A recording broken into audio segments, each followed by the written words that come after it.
Our enemy is gone. However, the spell he cast gave me some insight into his movements.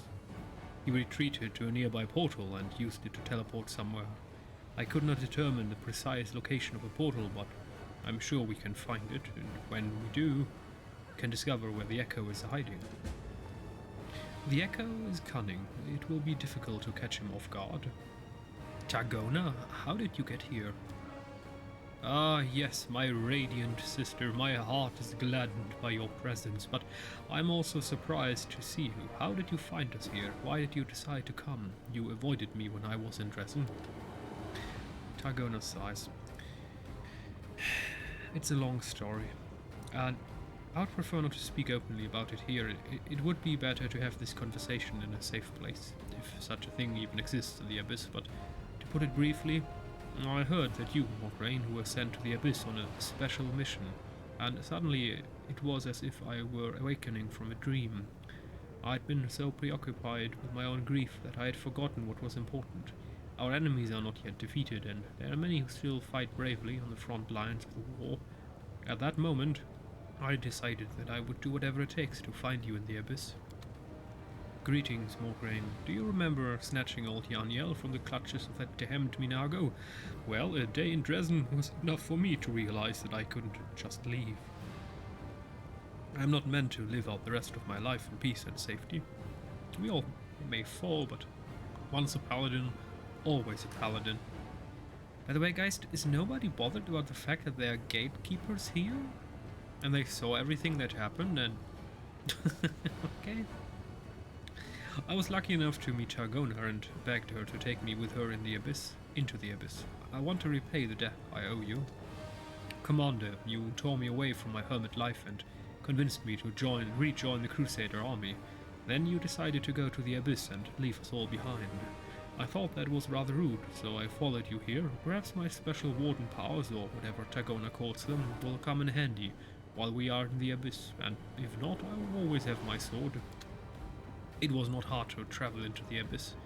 However, it was difficult to find you. Our prayers are not heard in this cursed place, and everywhere here is hostile to my power, but it was our enemy who helped me. Albeit unknowingly, I was able to follow the Echo's trail, and it led me here. Hand of the Inheritor, did you say that you tracked the Echo? I did what I could. He was unable to utilize the traditional method of demon transportation. The power of the Holy Wardens is almost identical to the power of the Wardstone, so the Echo could not teleport away. It was as if he was close to a real Wardstone. However, he still managed to elude my gaze. There is every indication that a portal is located nearby. The power of the Wardens does not affect such magical structures. Unfortunately, I do not know the exact location of this portal, so we'll need to discuss how we can find it. There is a place here that is known as the Nexus. It is where the rift of the Midnight Fane leads into a collection of portals. We can meet there and discuss everything. And that is a wise decision. Let us convene a council. We'll discuss what our enemy is planning and how we can find his lair.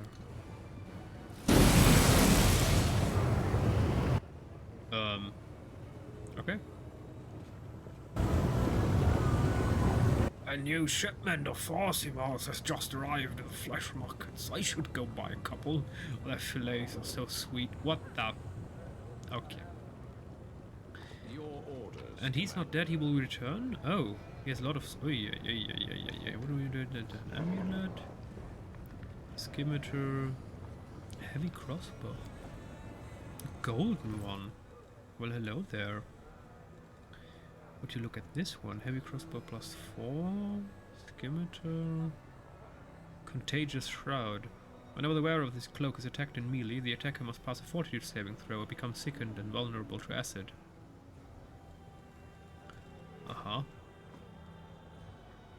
Doesn't look terrible. What else do we have? I mean, natural armor. I don't care about that. What is her weapon? Oh, she has Thundering Burst Dueling Sword. Damn, that one looks good. Okay. We're not going to convene the council right now. I want to experience the middle city first. I'm off. Out to the flesh markets. Uh-oh.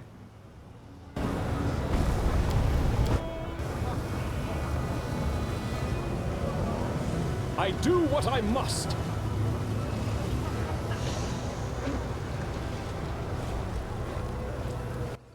That's Samira.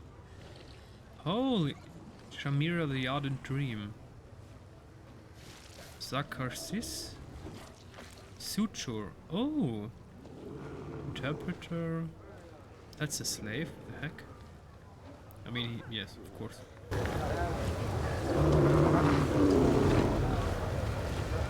Bulb! All works! All... Master Zacharis is delighted to behold Lady Samira and Lady Shamira. It is a great honor for him.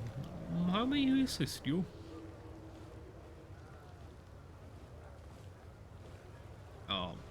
Samira is looking to buy some slaves. The best slaves. It's for an important job.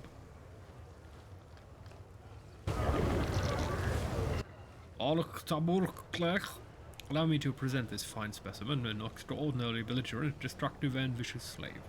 He killed 7 hunters before his capture.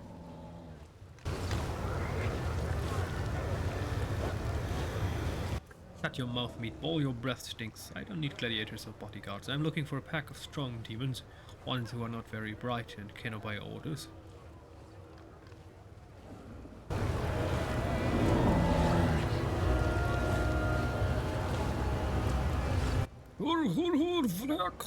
In that case, perhaps my lady would be interested in this batch of creatures recently captured in Lower City.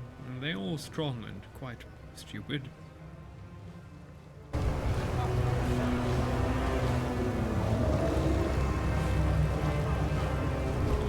Samira, what do you want with these puny creatures? A small fry fit only to be cannon fodder for the Crusaders. I would suggest.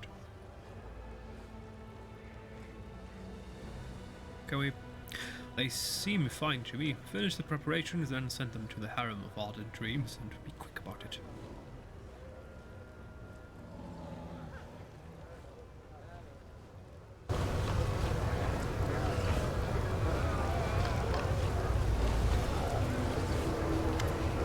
A dark-haired young man stares up at the ugly lump of flesh hovering in the air.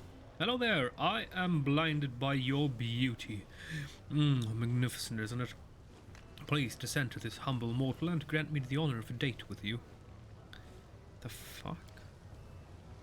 Zorzok sees your interpreter. The demon gives an indignant snort and begins to gurgle angrily. His tiefling slave translate. Our master, Zorzok says you have 10 seconds to get out of his sight. Oily command his lackeys to gouge out your eyes. Alright, I can take a hint. I'm leaving. The young man backs away and jots something down in his notebook. Done. Excellent source material. Now I'll go have a drink or two in the tavern and get to work. What the... Fearless flirt. Why is this young man relentlessly seeking out dates with the ugliest of Lashinira's denizens? It would be interesting to find out him in the tavern and ask him about it. Sure, we can do that, but not now. There's a book! On the nature of the divine. We read that one already. Several times. Venture Captain Gristoff. A lean, old man with his back as stiff as a pikestaff casts a piercing look at you. His grey hair and luxurious sideburns grant him an imposing and significant demeanour. Greetings, I am Count Christoph Ololano. I have the honour of serving as the venture captain of the Pathfinder Society, heading the branch of the society in Lushinira and its adjacent territories. If you need the services of Pathfinders, I can be of service. Casting a sharp look at you, Gristoff hands you a sealed letter. The letter appears... I admit your appearance here did not surprise me, because I recently received this letter. It is addressed to you, and I have held it in anticipation of your arrival. The letter appears in the rough but legible handwriting of a person who doesn't write often. Greetings, Commander. I am sorry to bother you with any requests when you are busy with a difficult and dangerous mission, but my situation is extremely serious. I have found the trail of the Spinner of Nightmares. Her agent in Nerosian fell into our hands and revealed, during interrogation, that the last known lair of the spider was in Alushinira, in a block called the 10,000 Delights. Knowing the habits of the Spinner of Nightmares, I'm inclined to believe that she used to be in the heart of a giant brothel. My poor Lurie might still languish in this horrible place. I'm begging you to look for her or any traces of the Spinner. What's in it? The tone of the venture captain is cold, like it's been just delivered from the crown of the world. I am not in the habit of reading letters addressed to others, and I've no idea why you would think otherwise.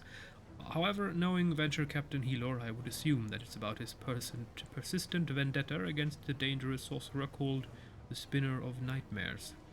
How did Helor deliver this letter to you? Gristoff smiles with amusement. The Pathfinder Society has many agents across many different planes. They, along with a touch of magic, provide us with the most widespread and effective mail delivery service you can imagine. My duty has been done. I already read the letter, come on. I need a skilled partner. I want to help the society by providing funds. The society has fixed charity rates, preventing corruption. I personally find this practice very wise. A donation for the prisoner of the abyss is 50,000 gold coins. The price is high, but if it will give freedom to the unfortunate, so be it. Base profit is not worth more than a life. What? Give Gristoff Relolano 50,000 gold coins. Handle this gold wisely. The Count respectfully takes the money from your hands. The Pathfinder Society is grateful for your help, Commander. The unfortunate folk enslaved by demons will glorify your name throughout the abyss. Tell me about yourself. I'm a noble, a good Asmodean, and a Pathfinder who earned the honor of being sent with the most unwanted task to the most repulsive point in the world, and ready to provide you with a few good fighters. What else are you interested in? Who are you again? The old man lifts his chin and carefully strokes his amazing sideburns. Gristoff Rolano of Longmarch, a hereditary Count of Cheliax and venture captain of the Pathfinder Society, at your service. Otto von Bismarck would be proud of this site. Okay. The Pathfinder Society has long planned to open a branch into the abyss. For obvious reasons, such an appointment didn't make anyone especially happy. If you don't know who Bismarck... I mean, you probably know the ship Bismarck, of course it was named after Human. And that Human was Chancellor of Germany when it was still an empire before the First World War. He was one that tried to prevent war, but at some point he kind of had a fallout with the Emperor. And then the First World War happened later on. Yeah, that was a shit show. Did you know that they were all related? The Queen of England, back then, was a direct related person to him. One that mocked him when he was a child because he had that emperor back then, the German emperor, he had a crippled hand, and a heckload of his family bullied him because of that. But that is also, at least partially, a reason, some historians believe that, why he was so inclined to have war with these nations, because he was bullied by their leaders as a child, and as an adult, of course. Bullying doesn't end just because you turn adult. Yeah, a complete shit show. So you could, in a very extreme sense, say that a portion of the First World War was a family squabble, and millions of people paid for that one. I said a portion, not the entire war, of course.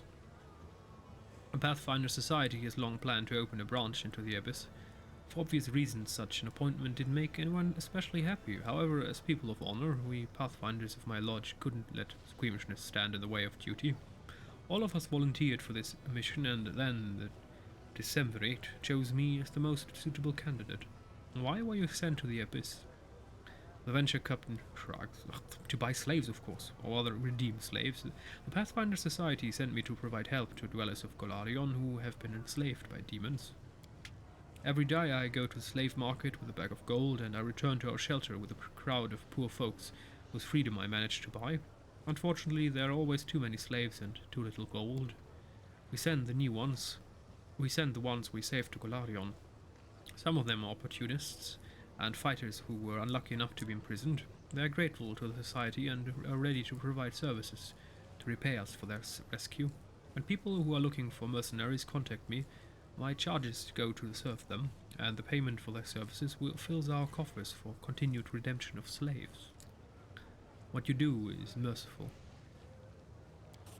I personally think that an enemy has to be fought against, not traded with, but the management of the Pathfinder Society did not heed my advice. What is it like living in the abyss? Gristoff scans the landscape slowly with dignity and then says demurely, "Abominable. The abyss is a savage place where everything that can be designed in a wrong way is. I've many opportunists here, all eager to thank the Pathfinder Society for saving them from slavery. I will recommend you competent fighters in return for a symbolic domination to our mission. We always lack gold in our line. Would you have..." What? Are you kidding me? I'm not going to give him more than 100 grand. No. Poverty is not a concern of mine. That reminds me of a particular celebrity that once had a shirt that said, "Stop being poor." And that amount is unacceptable. 1,000 pardons, but surely you understand. Slaves are brought to market every day. It's never ending. The gold simply slips through our fingers. Without donations, our mission will be a failure. What the heck? The Herald senses that one of the commander's companions requires help. Commander must go to the Nexus to find out what's happening. Uh-oh, come here. Oh, goodness. She again. That one will not turn out well. I'm gone. Let's talk to this big... A demon who looks like a ball of lumpy, melting flesh hovers in the air. He clenches a whip in his hand. The demon emanates an aura of confidence and authority. He snorts sternly at a skinny tiefling standing nearby, whose eyes are skillfully sewn shut with black silk thread studded with diamond chips. The demon mutters something incomprehensible to you. The tiefling speaks to you in a soft voice devoid of emotion. Master Sarsaxis welcomes you to the flesh markets, visitor from other plane. He noticed right away that you are a person of means.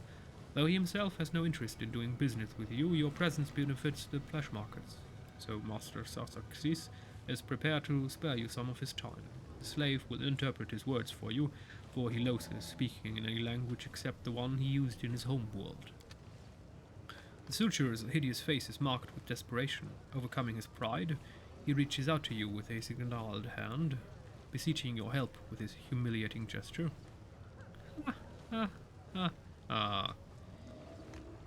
Well, we still have a problem. We can't let him die and we can't kill him. We need to know what the heck Idol of Waldish is up to.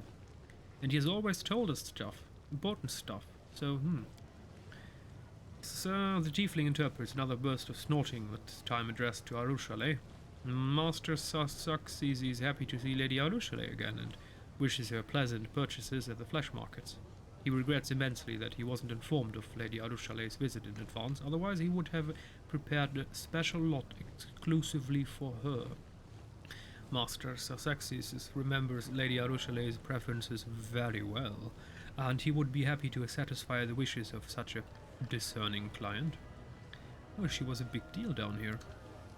Arushale sounds calm, but you can see her hands have started to tremble. Please tell Master Sarsaxis that I have no interest in his slaves anymore. I want to pay for them, neither in gold nor in other ways. Tell me that, wretch. Sarsaxis begins to snort, spraying saliva. He babbles quickly, which causes short, uncertain pauses in the slave's speech.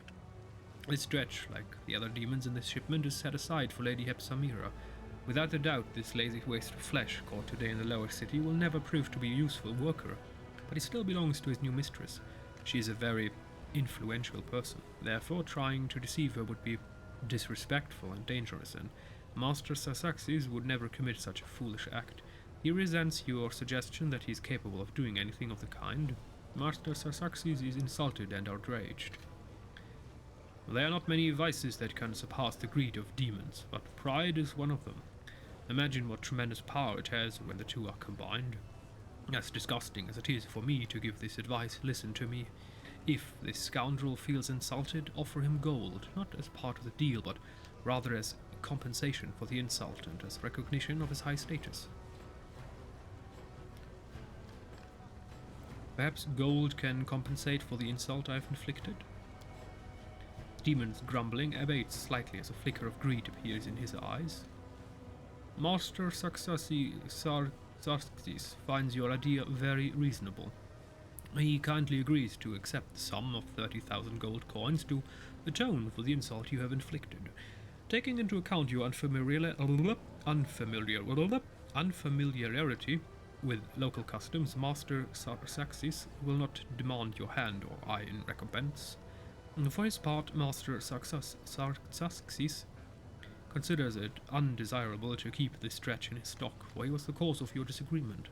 As a gesture of reconciliation, he would like to immediately release him and drive him out, so this unpleasant incident might be considered settled and forgotten. Ah, my friend, let's leave all grievances and misunderstandings behind. The tiefling translates Sarxis' satisfied snort, though it is wholly unnecessary. You understand its meaning perfectly well. Master Sarxis. What the heck? SZSYS. What the... That name's very difficult for my tongue. Congratulate you on a successful purchase. Dretch approaches you, glancing cautiously around. He mumbles in a quiet voice so that only you can hear his words. I've no idea why Hepsimira needs slaves, but from what I've heard, they don't live long. Become your property is the death sentence, no doubt about it. Meaning you saved me, so I guess The suitor appears confused. It seems his miscreation is not accustomed to being shown mercy and simply doesn't know how to express it. Thanks. How were you captured? I've been wandering the lower city, searching for something. Never you mind what. I mean, that's not what I meant to say. It's a personal matter, yeah, that's the right way to put it. So I was roaming around, chatting with all and sundry when the slave hunters appeared and started chasing us. They threw up those of who survived in a cage and brought us here. This is a typical occurrence in the Abyss social dynamics. It's called the strong enslave the weak. What will you do now? With a gloomy glance at you, the suitor gives you a vague answer. I'll continue my search. I will. It won't be easy, but I'll prove to her that I'm smarter and willier than she thinks. The Dretch's expression is determined, even severe. What are you looking for? The Dretch throws a suspicious glance at you. Don't ask. That's none of your business. You serious? I just paid 30,000 gold coins to save your ass, and you're like, oh, it's personal business. Jesus, farewell. The suitor hesitates, nervously scratching the back of his neck. He repeatedly opens his mouth to say something, but nothing comes out. Finally, he starts to mumble incoherently. Just be careful, that's what I'm saying. With a martyr's sigh, Suture turns around, relieved to lose himself once again in Alshinira's warren of alleyways. Okay. That was an expensive encounter. I do not believe that the treasury can bear any more expenses without getting... What? There we have 3 million gold coins. Okay. It's basically a money printing machine. It's what governments do when they run out of money. And that was a joke, partially. Okay, Warlong Black Mask. Who are you? A stern-looking demon stands before you, bristling with what seems an arsenal of weapons, and his copious scars suggest he's been hacked to pieces more than once. His face is hidden under a grotesque obsidian mask attached to his flesh by thin straps ending in hooks. The hooks are threaded into the skin, and the wounds bleed profusely as if inflicted mere moments ago. The mask resembles a sinister black mollusk enveloping the face of its victim. When he speaks, the slaver's voice is muffled. Greetings, traitor. I am Brealong, legend of the Battle Bliss. Are you looking to buy some battle slaves, or do you need weapons for yourself and your servants? Who are you again? I am Brealong Black Mask. I was the champion of the arena, and I fought and killed in the name of my mistress Shamira. I worshipped her, every inch of her. I was her slave and her bodyguard. She was flattered by the many killings dedicated to her honor and by the shouts of the crowd chanting her name, but then I had a dark revelation. I realized Shamira was not worthy of my worship. She owned me, but my true mistress was the one that entered the arena with me, her hand in mine, death. So I dedicated my next victim to her instead of Shamira. My mistress was enraged. She arranged a fight in the arena, one I had no hope of winning. I was hacked and cut, torn apart, choked, ground to dust by magic, and impaled on spears, but still I did not die. My remains were stitched back together, pieces by pieces. Death was with me that day, and I returned even more powerful. But the fights lost their appeal after that.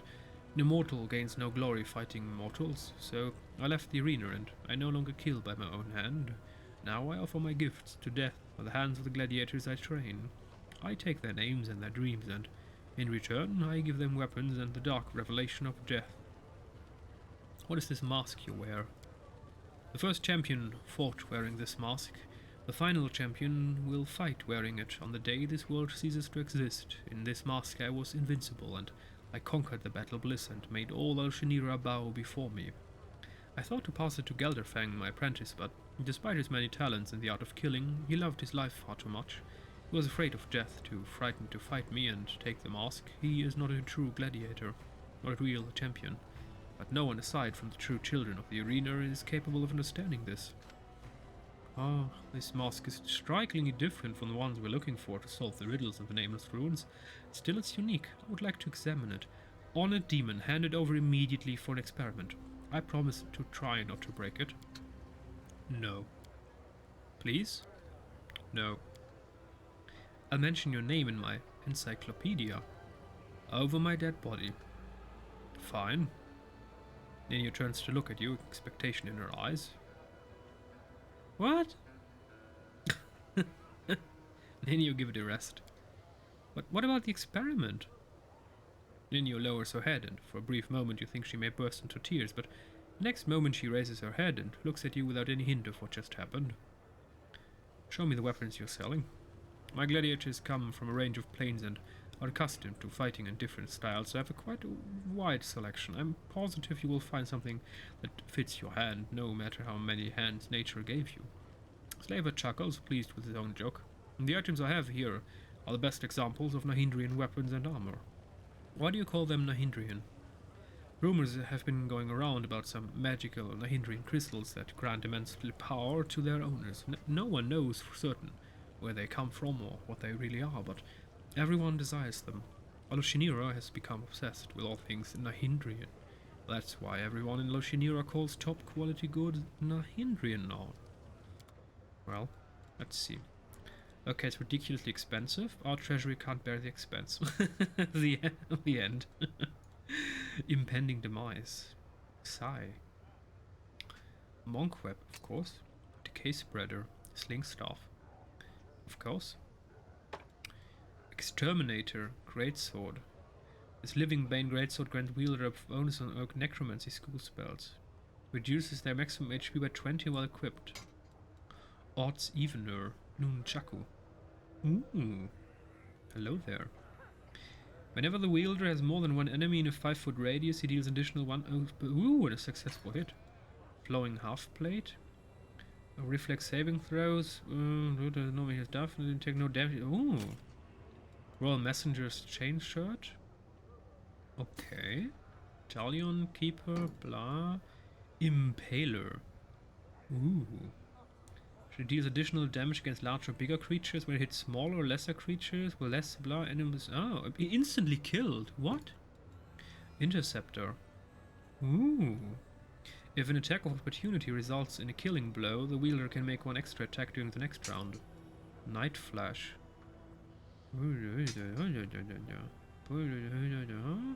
Enhancement bonus. Bonus attack. Okay. Display of power.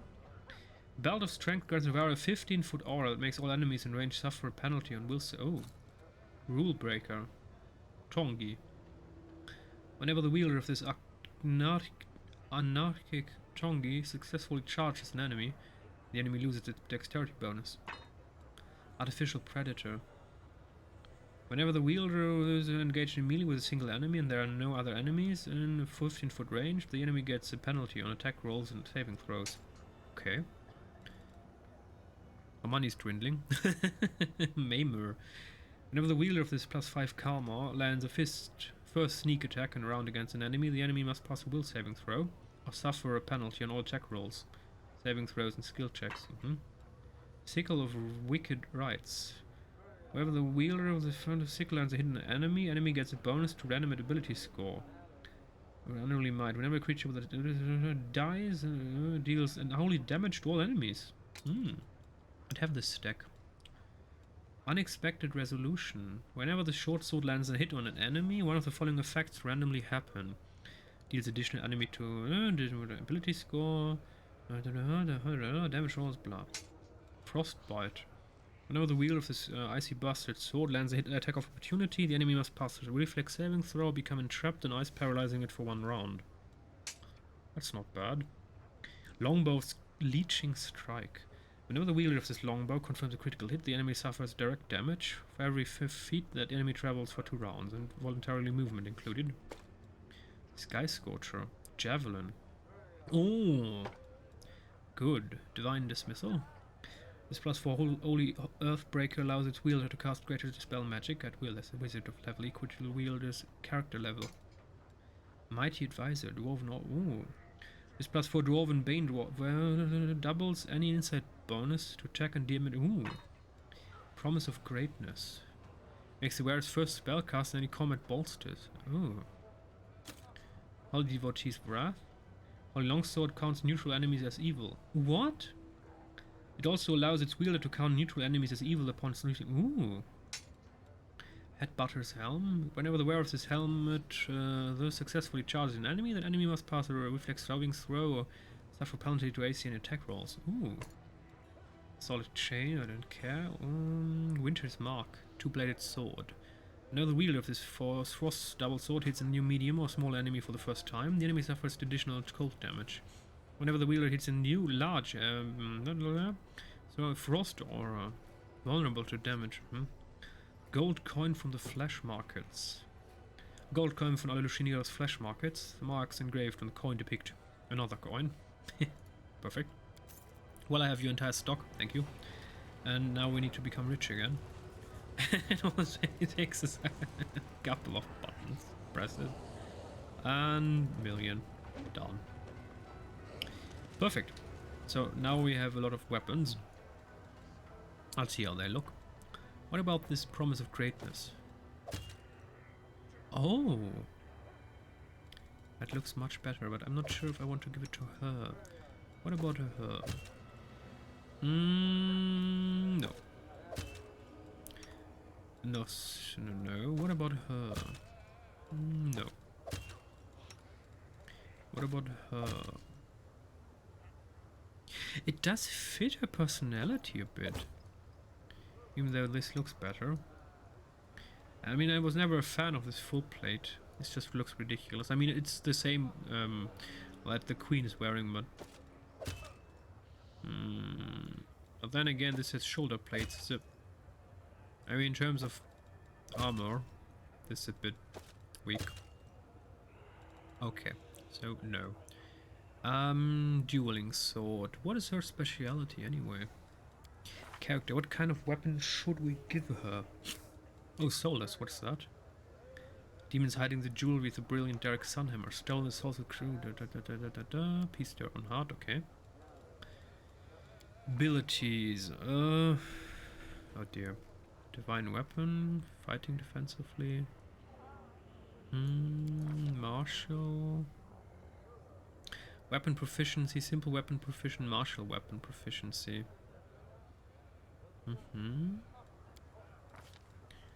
Class. We even have a biography. Oh. Okay. Now what are we going to give her? Are we going to change her weapon? Holy Devotee's Wrath. I'm pretty sure I'm going to give this weapon to our champion.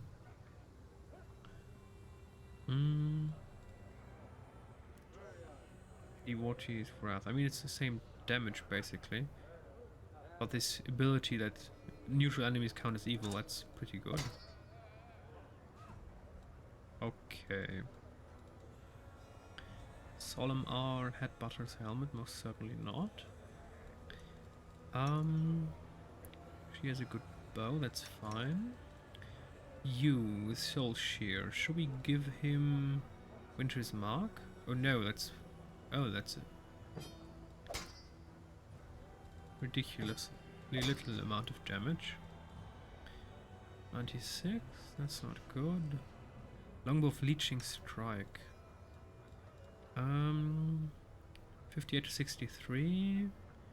Animal Companion at effect by wheel longbow critical hit. The enemy suffers direct damage. Let's give. Oh, okay. That looks good. What else do we have here? Unexpected Resolution. Frostbite. How does that one look? Oh, that looks better. Much better. That looks like a Crusader weapon. This looks a bit ridiculously modern. Like something that would be part of a fantasy franchise, but in combat it would just be very useful. Unexpected Resolution. Yeah, no. So, Frostbite looks better. Attack of Opportunity, the enemy possibly will. But then again, Longsword is our weapon that we need. Quality Body's Wrath. So, oh wait, it's not much more damage. 65-72. And that would do 68-82. Ooh. But still, we need a longsword, so nope. He has a weapon. Composite longbow, should we give her this? Feral Charge? No. Could we give him a Maimer? Light. Could, but no. Cutter. Rule Breaker. What about the Rule Breaker? Thundering Burst Dueling Sword? How does this Rule Breaker look like? Whoa, now that's a Crusader weapon. But then again, we are the longsword guys, so I mean that's a we have a longsword build, so no. I still like it. We're going to give this to our friend Rachel. Wait, where's the hammer? Ah, there it is. Rule Breaker. Perfect. Flowing Half Plate. Whenever the wielder makes a successful reflex saving throw against an attack, blah, attack no damage. No, that looks ridiculous. And we have this Royal Messenger chain shirt. What does that one look? That's not terrible, but it's not what we want. Neither of these are terrible, but it's just not what I want. So you take that again. I would love to find more robes. It's just makes the character look much better. Night Flash. What's the deal with that one? Whoa. Ooh, 2. Not just one. Cool effect. But thundering stuff it is. We have an Impaler. We also have this Exterminator. Okay, right now, where's the Exterminator? There you are. Exterminator versus Lustrous Blade. Whenever the wielder of this mithril greatsword lands a hit, blah. The Living Bane greatsword grants a wielder, blah. Maximum HP I don't care about. How does it look? Oh, that was wrong. Oh, damn it. There you are. Okay. I don't like the design. Not one bit. Yeah, no. That's not a Crusader Lord weapon. This one here looks like a Crusader weapon. So, where is it? There it is. Lustrous Blade, yes. That's a better design. And we're done here, aren't we? 59. Oh, fell charge. Entangled, afflicted. Oh, that's fine.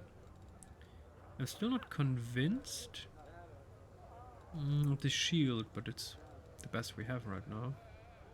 Boots of Stampede. Oh, she doesn't have any boots. Oh, but none look better anyway.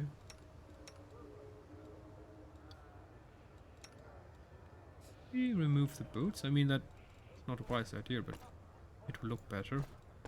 But then again, we need this constant freedom of movement spell effect. Okay. Just... yeah, it doesn't change. I would love to remove this belt, but that's not going to happen. Okay, we're done here. Nothing else for us to do. So we're going to cut our trip short and get to our companions. I mean, we're going to end the episode. Oh, 40 minutes. Well, yes. Until next time.